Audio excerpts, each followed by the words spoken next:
Nous sommes ici dans la forêt Yaya, une forêt privée située à 7 km à l'ouest du village Amakpapé dans la préfecture de Haro du Togo. Et on va découvrir la biodiversité de cette forêt. Dans ce numéro spécial de l'émission Écologie et Conscience, on va parler de beaucoup de choses et surtout on va parler de la biodiversité, l'état actuel de la biodiversité du Togo avec Dr Gabriel Signagbeto, enseignant-chercheur à l'université de Lomé, expert en biodiversité.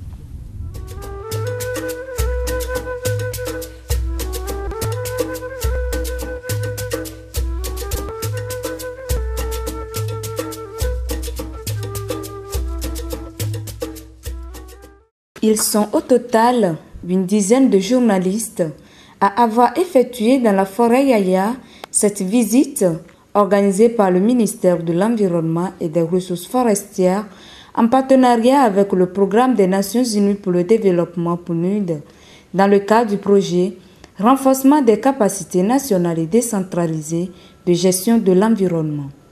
Un projet qui couvre les 3 grandes conventions de Rio, notamment les changements climatiques, la biodiversité et la désertification.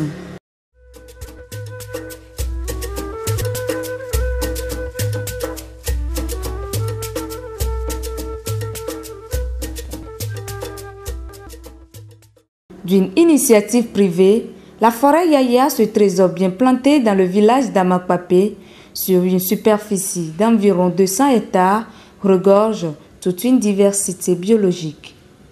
L'on y trouve tout.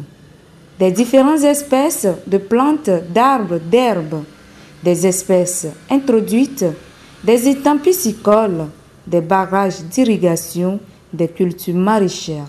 Bref, tout digne d'une forêt. Pour M. Lando Yaya, l'initiateur de ce beau trésor, l'idée est née d'une passion, d'un amour propre pour la nature.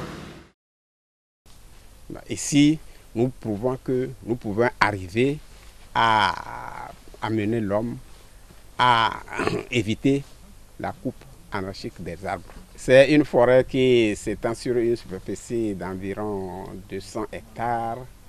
Et forêt dans laquelle on peut trouver 4 étangs piscicoles et presque 50 ruches d'abeilles et des poivriers, et les cultures maraîchères, l'élevage de la coude et encore beaucoup d'autres choses. Cette forêt nous a permis, à cause de son microclimat, de produire les VA, de produire le cacao, de produire les avocapiers et beaucoup d'autres espèces d'arbres. Nous sommes même en train de faire des essais des oliviers, des grenadiers, ainsi de suite. Et nous avons remarqué que grâce à son microclimat, nous pouvons planter n'importe quel arbre.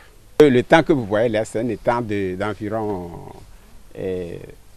300 mètres carrés qui comporte au moins 3000 alevins, presque en maturité actuellement. L'impact socio-économique de cette forêt dans le milieu, selon ce dernier, est grand. Les avantages d'une forêt dépassent l'entendement de l'homme. Nos recettes ici arrivent à couvrir le salaire des employés. Si bien que tout le monde est content à la fin de chaque mois. Et en permanence, nous pouvons trouver sur place 20 employés qui sont utilisés et qui gagnent sans problème. Au village, il y en a qui ont même commencé à essayer comme nous. Au bord du Huaho, par exemple, en ville, il y a M. Kao qui a même commencé à mettre les arbres et qui est vraiment sévère pour le feu de brousse, comme nous. Et chaque fois, il fait les pare-feux pour garder ces arbres. Actuellement, couper un arbre à Amakpapé vraiment est un problème, hein, Ils viennent, quand ils viennent voir ça, ils veulent avoir ça tout de suite.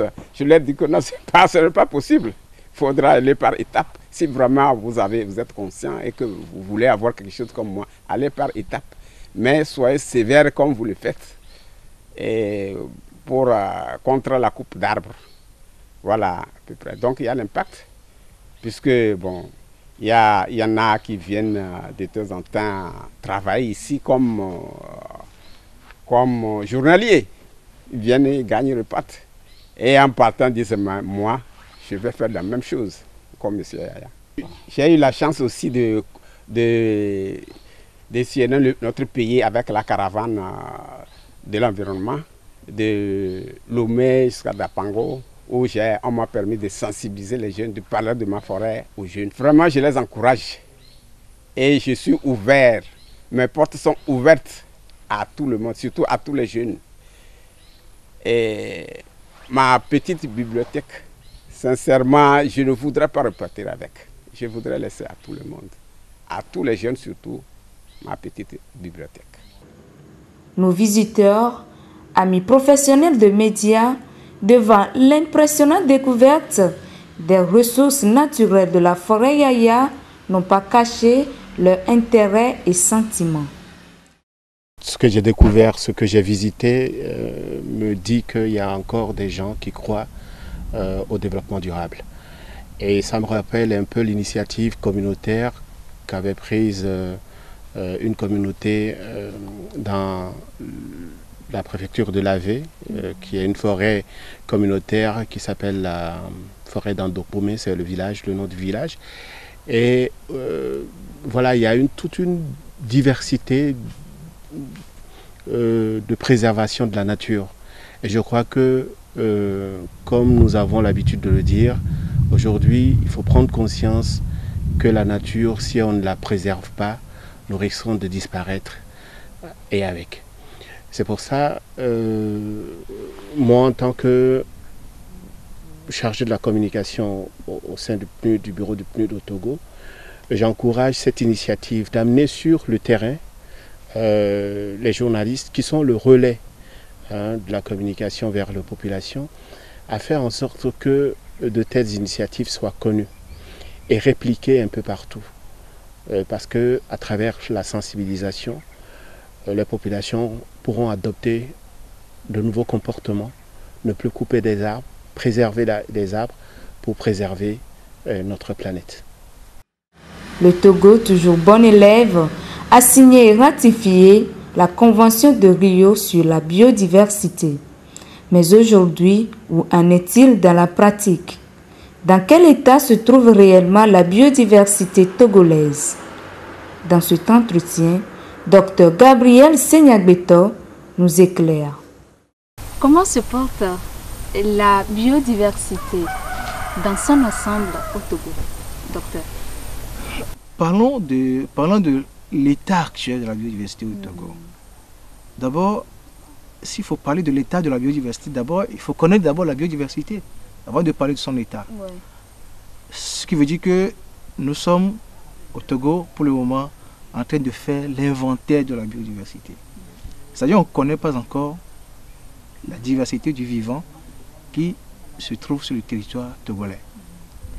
Le dernier rapport national sur la biodiversité que nous avons écrit en 2014, c'est-à-dire l'année passée, nous disait qu'il y avait 4000, je ne sais plus tellement les chiffres devant moi, mais je pense qu'on est à plus de 4500 espèces d'animaux et pratiquement les mêmes chiffres aussi pour les végétaux.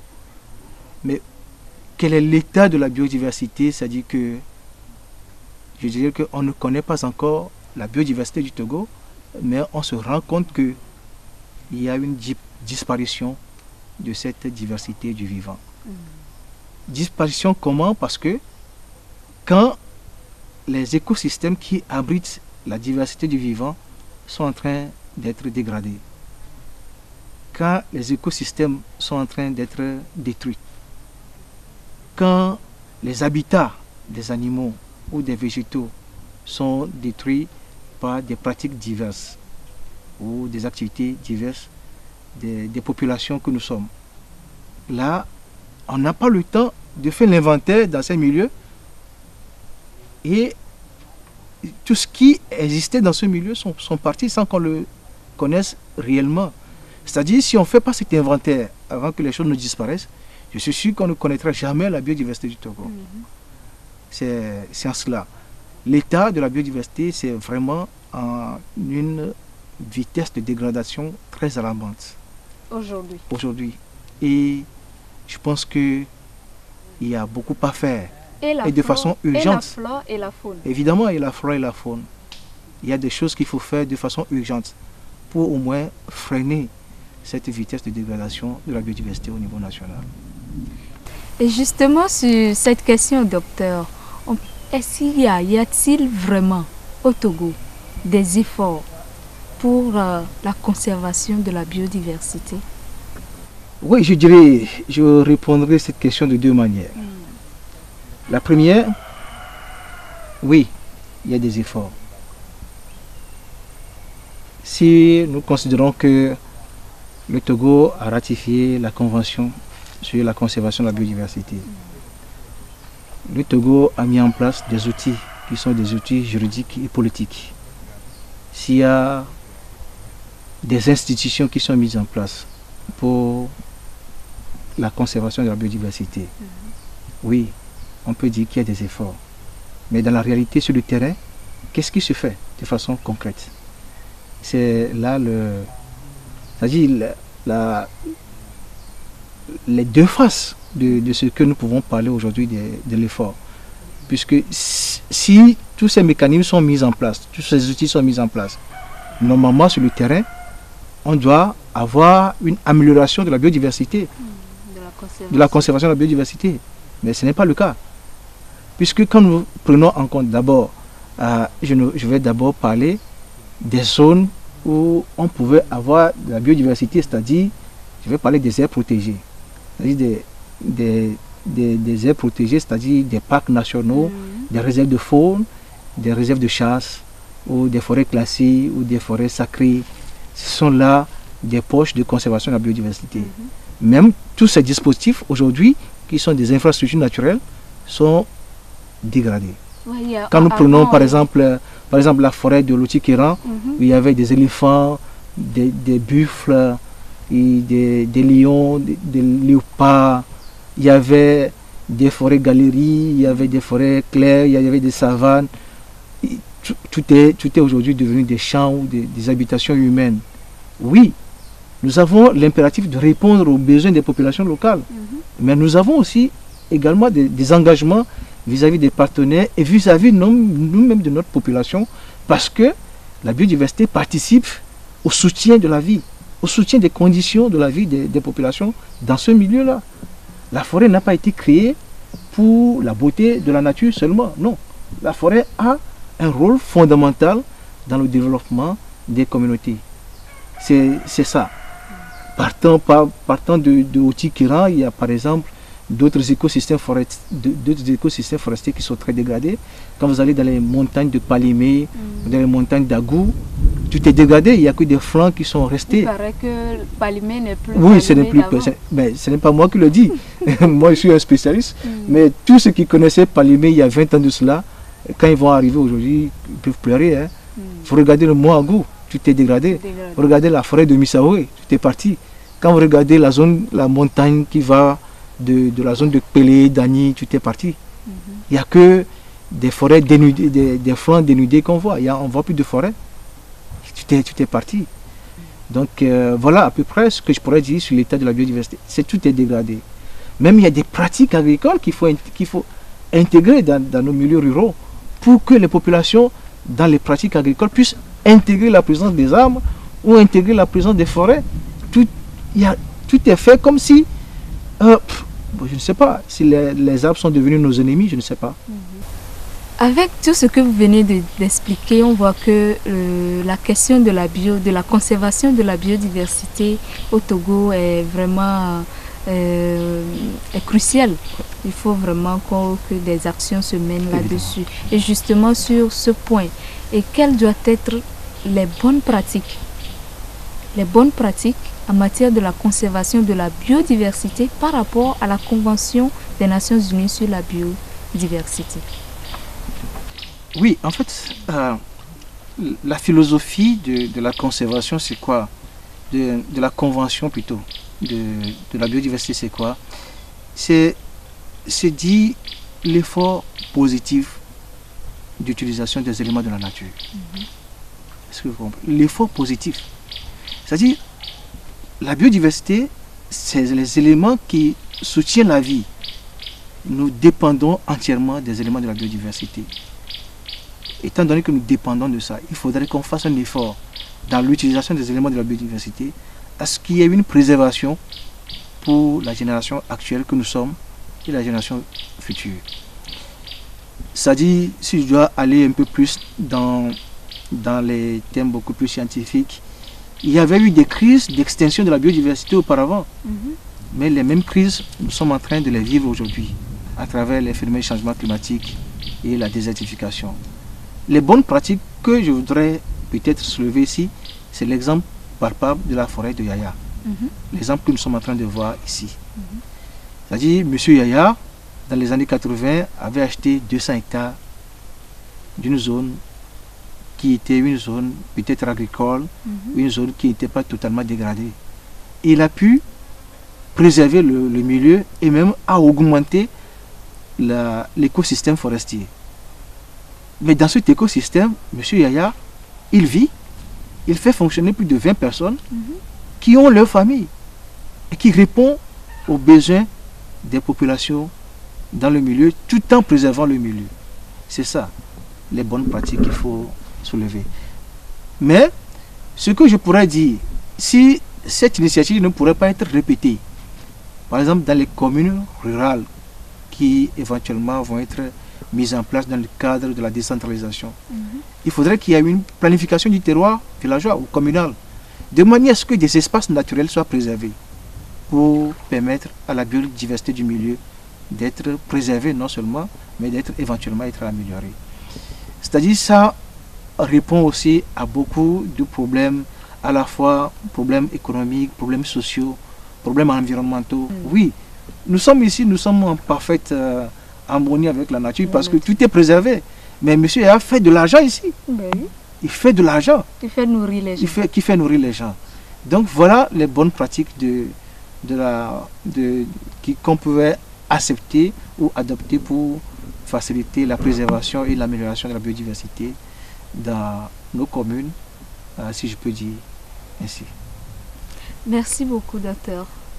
Merci d'avoir accepté notre invitation. Merci à vous. C'est un grand plaisir pour moi d'être à vos côtés pour visiter la forêt de Yaya et aussi pour parler de la biodiversité, de l'état de la biodiversité et des pratiques qui visent à la conservation de la biodiversité. Merci beaucoup. Merci à vous. Nous sommes arrivés à la fin de ce programme, ce numéro très spécial consacré à la découverte de la biodiversité. Et comme vous le savez, ou bien comme vous pouvez le voir, nous avons visité la forêt Yaya, située à Amakpapé, dans la préfecture de Haro du Togo. Et ce numéro spécial, cette émission, ce numéro spécial, vous est offert dans le cadre du projet Renforcement des capacités nationales et décentralisées de la gestion de l'environnement. Un programme, un projet piloté par le ministère de l'Environnement et des Ressources forestières. Bye bye.